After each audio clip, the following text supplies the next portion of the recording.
स्वामी समर्थ. आज मी ना तुम्हाला या व्हिडिओमध्ये अशा काही 5 सवयी सांगणार आहे ज्या आपल्या महिलांना लागलेल्या असतात आणि या सवयी काय आपण जाणून बुजून केलेलं नसतं, पण कळत न कळत किंवा चुकून आपल्याला या सवयी लागलेल्या असतात आणि या सवयीमुळे आपल्या आयुष्याची माती व्हायला वेळ लागत नाही आणि आपण त्याचं खापर नेहमी दुसऱ्यांच्या नावाने फोडत असतो. पण या सवयी आपण स्वतः लावून घेतलेल्या असतात. सगळ्यात पहिली सवय म्हणजे भावनिक गुंतवणूक आणि सोशल मीडियाचा वापर. कसं झालेलं असतं, घरामध्ये ना बऱ्याच वेळेला ना आपल्याला पाहिजे तसा मान सन्मान मिळत नाही किंवा आपलं ना सतत अपमान केला जातो. आपल्याला काही बोलायला कुठे चान्सच दिला नाही जात नाही किंवा अशा बऱ्याच वेळेला बऱ्याच महिलांच्या बाबतीत घरामध्ये वाईट वागणूक मिळत असते. त्यावेळेला काय होतं की आपण आपला म्हणजे आधार शोधण्यासाठी बाहेरच्या जगाकडे बघत असतो, पण ही सगळ्यात आपली मोठी चुकी असते. आपण अशा वेळेला सोशल मीडियाचा वापर करत असतो. सोशल मीडियामध्ये वेगवेगळ्या पोस्ट टाकत असतो किंवा कोणी आपल्या मनातलं कोणी ऐकून घ्यायला तयार आहे का अशा व्यक्ती आपण बघत असतो आणि काय होतं, अशा व्यक्तींच्या आहारी आपण कळत न कळत चुकून पडतो. कारण आपल्या एवढ्या भावना दबलेल्या असतात की आपण ज्या व्यक्तींना ओळखत नाही त्या व्यक्तींना सगळं आपल्या मनातील आपल्या आयुष्यात काय चाललंय सगळं सांगून बसतो आणि परत त्याचे परिणाम काय भोगायला मिळतात ते हल्ली आपण आजूबाजूचे उदाहरण बघत असतो. त्यामुळे तुम्ही ना ही सवय जर बघा, आपल्या घरातील ज्या काही गोष्टी आहेत ना त्या आपल्या घरापर्यंतच मर्यादित ठेवा किंवा तुमचे जवळचे एखादी मैत्रीण असेल, कोणी नातेवाईक असेल जे जवळचे आहेत त्यांना सांगा, पण प्लीज बाहेर कुठलाही सोशल मीडियाचा वापर करून. कारण तुम्ही बघता हल्ली ऑनलाईन फेसबुक, इन्स्टा असेल, खूप अशा ओळखी करणारे बरेच जण असतात आणि त्यामध्ये आपले कधी गुंतून जातो आणि आपली कधी फसवणूक होते ना हे आपल्याला सुद्धा कळत नाही.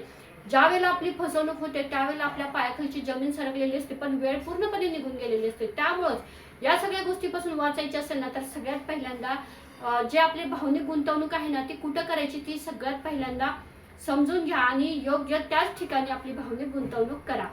यानंतर दुसरी गोष्ट येते ती म्हणजे लोक काय म्हणतील. काही करायच्या आधी आपल्या डोक्यात एकच प्रश्न असतो, मला लोक काय म्हणतील, हे करू का ते करू का नको, मला लोक हसतील, नेहमी नावं ठेवतील, माझ्या घरातले मला कधीच पाठिंबा देणार नाही. तुम्हाला जे करायचं आहे ना बघा, ज्या चांगल्या सवयी आहेत, ज्या चांगल्या गोष्टी आहेत ना त्या आपल्या पटकन होत नाही.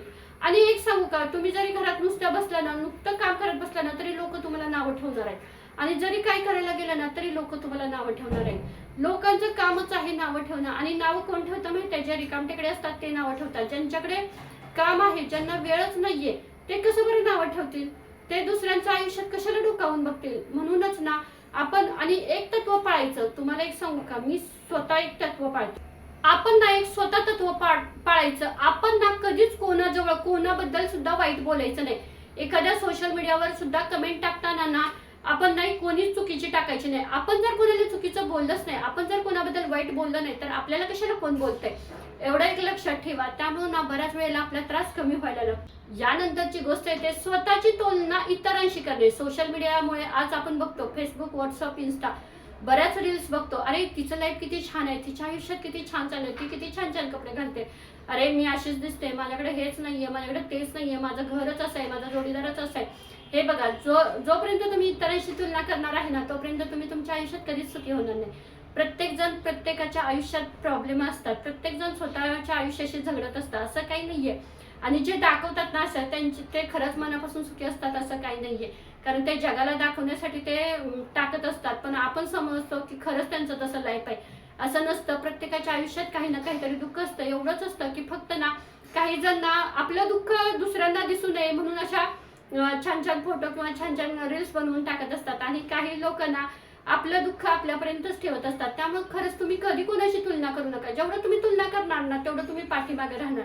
एखादा कसं होतं, आपण इतरांशी तुलना करण्यात आपला वेळ वाया घालवतो, तोपर्यंत मागचा येतो आणि आपल्या पुढे निघून जातो आणि आपण तिथेच थांबतो. हे बघ ना, ह्यानं असं केलं, त्यानं तसं केलं. अजिबात काही करायचं नाही. जेवढं लांब राहता येईल अशा बघा आपल्या महिला वर्गांना अशी सवय असते बघा की ही येते आपल्याला काहीतरी सांगते, ती येते आपल्याला काहीतरी सांगते ना आपण मग आपलं व्यवस्थित सगळं कुठेतरी गाडी चाललेली असते आणि आपण लोकांचं ऐकून ना कुठेतरी वेगळ्याच मार्गाला जायला लागतो. त्यामुळे प्लीज असं अजिबात करायचं नाही. जे करायचंय ना ते तुम्ही स्वतःचा निर्णय घेऊन आपला निर्णय ज्यावेळेला आपण म्हणजे ध्येयापर्यंत पोहोचू, आपलं संपूर्ण आहे बघा, यश आलं तरी आपलंच आहे, अपयश आलं तरी आपलंच आहे. लोकांना सांगत बसायचं नाही आणि कोणाला तर अजिबात सांगायचं नाही. कारण आपण ना, आपल्याला सवय असते कोणतीही कधी गोष्ट करायच्या आधी ना आपण लोकांना एवढं ओरडून सांगत असतो, मी हे करणार आहे, ते करणार आहे.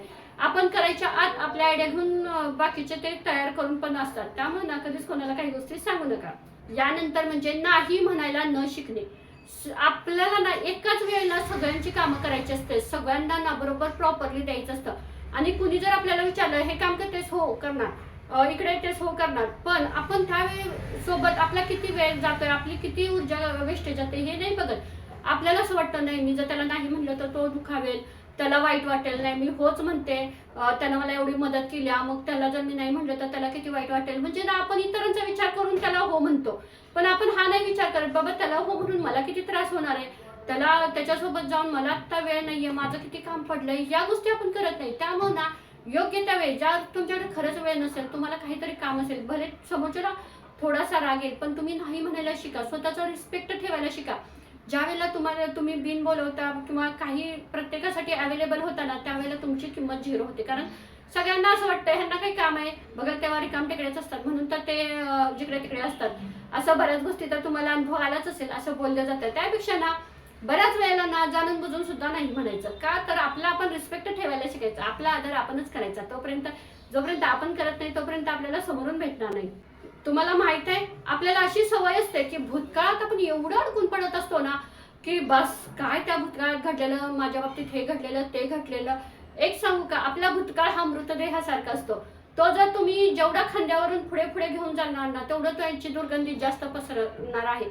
त्यामुळे भूतकाळात काय घडलंय, तो मला असा बोलला, तिनं माझ्यासोबत असं केलं, मी अशी वागले, माझ्याकडून ही चुकी झाली, ते वारंवार उघडत बसू नका. झालंय ना, भूतकाळातलं तिथल्या तिथे सोडून द्या आणि आता वर्तमान काळात जगा. भविष्य काळाचा सुद्धा विचार करू नका. हे बघा, भविष्य काळ तुमचा येणारच आहे. तुम्ही आता वर्तमान काळाचा आनंद घ्या. भूतकाळात काय घडलंय त्याचा विचार करून आजचा तुम्ही दिवस खराब करू नका, किंवा भविष्यात काय घडणार आहे त्याचा विचार करून आजचा दिवस वाया घालू नका. आजचा वर्तमानात जगा. तुम्हाला काय छंद आहे, तुमचं काय आहे बाबा स्वप्न, त्याकडे तुम्ही लक्ष द्या. घरातलं आता बघा, घर ही आपली जबाबदारी आहे, त्यापासून आपल्याला लांब पळता येणार नाही. त्यामुळे ही जबाबदारी स्वीकारून घरातलं काम प्रॉपर व्यवस्थित करून माझ्या स्वप्नांसाठी, माझ्या ध्येयासाठी मी कसा वेळ काढेन ना, हे आपण स्वतः बघायचं आहे. कोणी सुद्धा तुमच्याकडे येणार नाही, तुम्हाला म्हणणार नाही की चल तुला काय आवडतं, तुला कुठं फिरायला जायचंय का, तुझ्यासाठी हा छान ड्रेस घे किंवा साडी घे, कोणी म्हणणार नाही. हे सगळं आपलं आपण स्वतःला करायचं आहे, पर्याय नाही. जर आपण लोकांच्याकडून अपेक्षा करत बसलो तर आयुष्यभर तिथंच राहणार आहे, तिथंच रडत बसणार आहे. तुम्हाला जर प्रयोग करायचा असेल तर करा. तुम्ही एक दिवस ना घरातील सगळ्यांना मस्त जेवण करा, छान छान जेवण म्हणजे बनवून द्या, आणि तुम्ही स्वतः फक्त जेवू नका, त्यांना सगळ्यांना गरम गरम जेवण द्या. बघा तुम्हाला कोण विचारते का, किंवा तुम्हाला सगळे व्यवस्थित जेवतील, छान छान पदार्थ खातील, पण असं बघणार नाहीत बाबा यात भाजी शिल्लक राहिली का, ती अजून जेवण बनवते, तिला काही राहिलं का, हे कोणी बघणार नाही. काय म्हणूनच सांगते. आणि अजून एक आपल्याला सवय असते बरं का, की आपल्या आरोग्याकडे ना आपण अजिबात लक्ष देत नाही. सगळ्यांना म्हणजे आपल्याला कसं सगळ्यांचं ना व्यवस्थित करायचं असतं, मग उशिरा रात्रपर्यंत जागून आपल्याला व्यवस्थित कामं करायची असतात, सकाळी पहाटे लवकर उठायचं असतं, सगळ्यांना प्रॉपर डबे बिबे द्यायचे असतात, कोणी चहा पिला का, कोणी नाश्ता घेतला का, याच्या डब्याला काय दिलं, त्याला काय दिलं, हे सगळं बघायचं असतं. पण स्वतःकडे आपण कधी लक्ष देतो का? कालचा राहिलेला शिळा भात फ्रीजमध्ये ठेवून खातो, किंवा कालची राहिलेली चपाती खातो, किंवा परवाची भाजी, असं जे काही शिळं पाक असं आपण खात असतो. एक लक्षात ठेवा, आपण आपल्या घराचं इंजिन आहोत, आणि एकदा इंजिन खराब झालं की पूर्ण घर कोलमडणार आहे. त्यामुळे जेवढं होता होईल तेवढं आपण आपल्या आरोग्याकडे लक्ष दिलं पाहिजे. आपण सुद्धा कधीतरी गरम चपाती खायची, आपण सुद्धा कधीतरी ताजी भाजी खायची. नाही, कोणी तुमच्याकडे लक्ष देणार नाही. हे सगळं जसं आपण सगळ्यांची काळजी घेतो ना, तसंच आपण एक समजायचं आपलं स्वतःचं शरीर हे सुद्धा एक त्याची सुद्धा आपल्याला काळजी घेतली पाहिजे.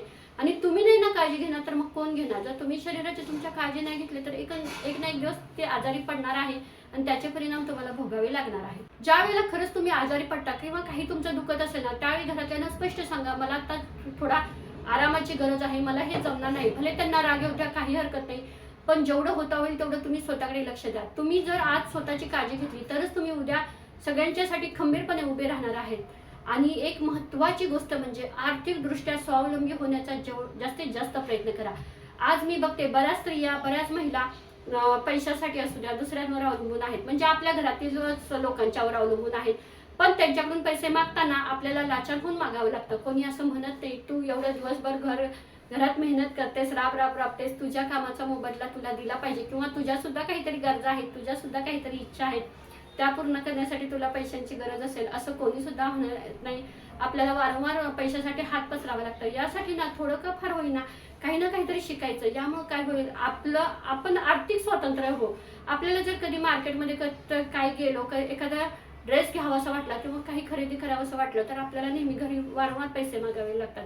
यापेक्षा आपल्याकडे स्वतःकडे असतील ना त्यावेळेला आपण पाहिजे तेव्हा पाहिजे ते घेऊ शकतो. हे बघा, आयुष्य खूप लहान आहे आणि यामध्ये जर आपण कधीच आपल्या स्वतःचा विचार नाही केला, कोणी तुमचा विचार करणार नाही आणि तुमचं आयुष्य कधी संपून जाईल ना हे सुद्धा तुम्हाला करणार नाही. तुम्हाला जर विचार करायचाच असेल ना तर आपल्या लहानपणापासून आतापर्यंत आपण एवढं आपलं आयुष्य घालवलं, यामध्ये कधी कोणी आपला विचार केला? ठीक आहे, आपले आई वडील सोडले.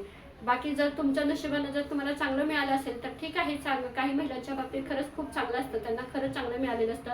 पण आज 80% अशा महिला आहेत की त्या खरंच अशा आहेत बाबा, ट्रेसमध्ये जीवन जगतात, त्यांच्या आयुष्यात खरंच खूप चांगलं नाहीये. पण आपण दुसरे येऊन आपल्या आयुष्यात चांगलं करतील याची वाट बघण्यापेक्षा आपण आपल्या स्वतःच आयुष्य चांगलं करण्यात कधीही चांगलं आहे.